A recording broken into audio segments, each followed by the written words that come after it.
We'll be discussing about ICT conventional teaching learning materials. So first is what is conventional method of teaching.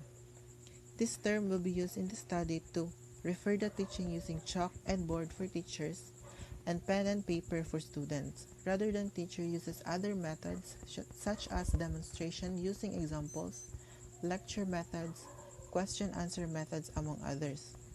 So, it is the commonplace or the traditional way of teaching wherein the most of the time lecture method is used. So, conventional method of teaching ko na is the traditional way of teaching wherein ang teachers is maggamit og chalk and board and then students uses pen and paper. So, types of instructional material. So, there are 5 types of instructional material. So, print. For examples of prints are textbooks, manuals. And then audio. Example of audios are cassettes, microphone, podcast. And then for example of visuals are charts, real objects, and photographs. And then under audio visuals are slides, tapes, films, televisions, and video. And lastly, electronic, which are interactive computers, graphing, calculators, and tablets. So aside sa kung gi-mention nga 5 kanang types of instructional materials is napay yung mga daghang example sa conventional method of teaching like posters, maps, globes, flashcards, flipcards, worksheets, and many more. Second is digital resources.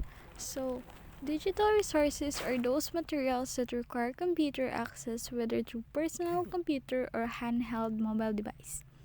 So, digital resources can be multimedia resources and interactive resources.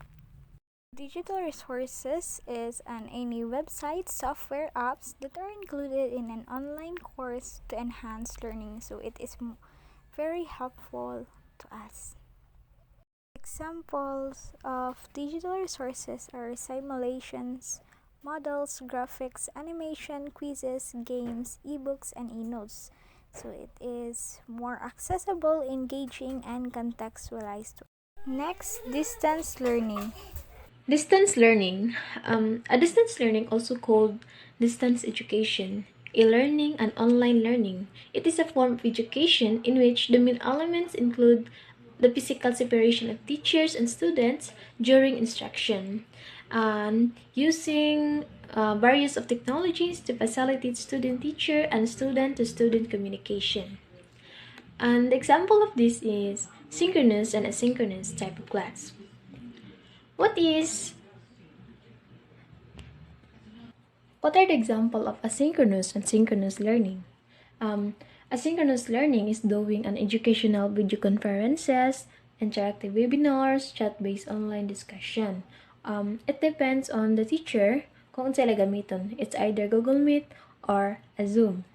While the asynchronous learning is watching pre-recorded lecture, videos, or a lesson, or viewing a demonstration, video demonstration that the teacher is given. What are the difference between the two? Synchronous classes run in real time, with students and instructors attending together from different locations, while the asynchronous classes run on more relaxed schedule, with students accessing class materials during different hours and from different locations, anytime and anywhere the students want.